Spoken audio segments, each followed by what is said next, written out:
গত কয়েকদিন ধরে রাজধানী ঢাকাসহ দেশের বিভিন্ন অঞ্চলে বৃষ্টিপাত হচ্ছে, কিন্তু এলাকায় হয়েছে মুষলধারে বর্ষণও। তবে আবহাওয়া অধিদপ্তর জানিয়েছে আগামী 5 দিনে এই বৃষ্টিপাতের প্রবণতা কিছুটা কমে আসতে পারে। আবহাওয়া অফিস আগামী কয়েকদিনের জন্য যে পূর্বাভাস দিয়েছে তার বিস্তারিত তুলে ধরা হলো। মঙ্গলবার সন্ধ্যা 6টা থেকে পরবর্তী 24 ঘন্টায় সিলেট বিভাগের অনেক জায়গায় এবং রংপুর, রাজশাহী, ঢাকা, ময়মনসিংহ, খুলনা, বরিশাল ও চট্টগ্রাম বিভাগের কিছু কিছু জায়গায় অস্থায়ীভাবে দমকা হাওয়া সহ হালকা থেকে মাঝারি ধরনের বৃষ্টি অথবা বজ্রসহ বৃষ্টি হতে পারে।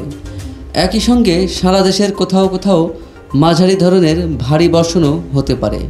বুধ ও বৃহস্পতিবার সন্ধ্যা 6টা থেকে এই 24 ঘন্টায় বৃষ্টিপাতের পরিমাণ সামান্য বাড়বে।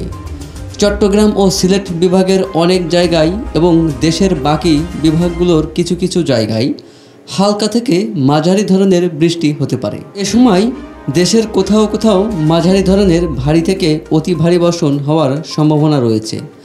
সারা দেশে দিন ও রাতের তাপমাত্রা প্রায় অপরিবর্তিত থাকতে পারে। বৃহস্পতিবার সন্ধ্যা 6টা থেকে বৃষ্টিপাত আরও কমবে। ঢাকা, খুলনা, বরিশাল, চট্টগ্রাম এবং সিলেট বিভাগের কিছু কিছু জায়গায় এবং রংপুর, রাজশাহী ও ময়মনসিংহ বিভাগের 2-1 জায়গায় হালকা থেকে মাঝারি ধরনের বৃষ্টি হতে পারে। মাঝারি ধরনের ভারী বর্ষণ হতে পারে দেশের কোথাও কোথাও। সপ্তাহের শেষ 2 দিন শুক্র ও শনিবার। শুক্রবার সন্ধ্যা 6টা থেকে চট্টগ্রাম বিভাগের অনেক জায়গায়, খুলনা, বরিশাল এবং সিলেট বিভাগের কিছু কিছু জায়গায় এবং রংপুর, রাজশাহী, ঢাকা ও ময়মনসিংহ বিভাগের 2-1 জায়গায় অস্থায়ীভাবে দমকা হাওয়া সহ হালকা থেকে মাঝারি ধরনের বৃষ্টি অথবা বজ্রসহ বৃষ্টিপাত হতে পারে।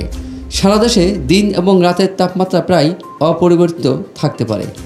চট্টগ্রাম বিভাগের অনেক জায়গায়, খুলনা, বরিশাল ও সিলেট বিভাগের কিছু কিছু জায়গায় এবং রংপুর, রাজশাহী, ঢাকা ও ময়মনসিংহ বিভাগের 2-1 জায়গায় অস্থায়ীভাবে দমকা হাওয়া সহ হালকা থেকে মাঝারি ধরনের বৃষ্টি অথবা বজ্রসহ বৃষ্টিপাত হতে পারে। সারা দেশে দিন এবং রাতের তাপমাত্রা প্রায় অপরিবর্তিত থাকতে পারে।